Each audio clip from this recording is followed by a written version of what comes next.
Bonjour à tous, c'est Madame Cho. Nous allons visionner ensemble la capsule vidéo qui s'intitule Caractère héréditaire, caractère non héréditaire. Alors pour comprendre, voici une situation que je vous propose. Yan et Im sont deux vrais jumeaux nés le 20 août 1983 à Pékin et quelques temps après, leurs parents décèdent dans un accident de voiture. À l'âge de 2 ans, Im est adopté par une famille vivant aux États-Unis, Yan reste en Chine. Que constatez-vous lorsque vous observez les photos de Yan et Im lorsqu'ils étaient petits et lorsqu'ils avaient 25 ans? On observe qu'ils se ressemblent vraiment sur la photo du haut, contrairement à la photo du bas, à 25 ans, où ils se ressemblent un peu moins. Pourtant, ce sont de vrais jumeaux, alors comment peut-on expliquer ces différences observées plus tard? Pour cela, intéressons-nous à l'arbre généalogique de Im. Dans tout arbre généalogique en SVT, vous trouverez les mêmes nomenclatures ou les mêmes codes, c'est-à-dire un rond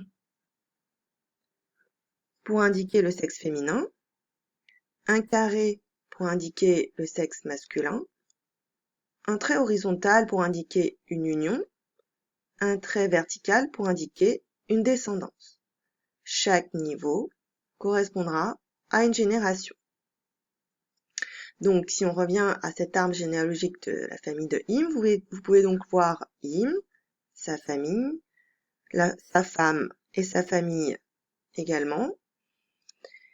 Et donc en prenant l'exemple de cet arbre, nous pouvons distinguer deux types de caractères. Les caractères héréditaires qui sont transmis de génération en génération.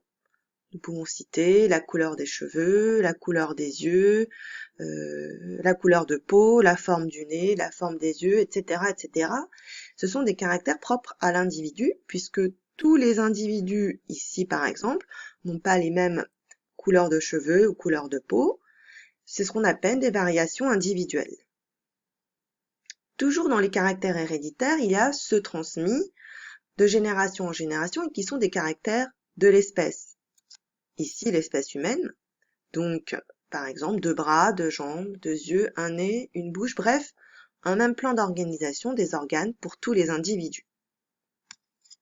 Le deuxième type de caractères, ce sont les caractères non héréditaires. Par exemple, la musculature, le bronzage, la corpulence. En effet, ces caractères ont été modifiés par l'environnement. S'agissant de la musculature, c'est l'activité physique. S'agissant de la corpulence, ça peut être l'alimentation. S'agissant du bronzage, c'est le soleil. Et ces modifications ne sont pas transmises aux générations suivantes. C'est pas parce que vous faites du sport ou de la musculation que le fait d'être musclé sera transmis à votre descendance. Ce sont donc des caractères non héréditaires.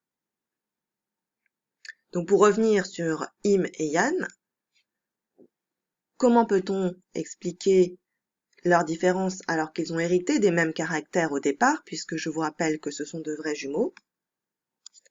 La coupe de cheveux, une alimentation différente et donc une corpulence différente, une activité physique qui modifie la morphologie, peuvent être des explications. Alors finalement, nous pouvons donc dire que nous sommes tous identiques et en même temps tous différents.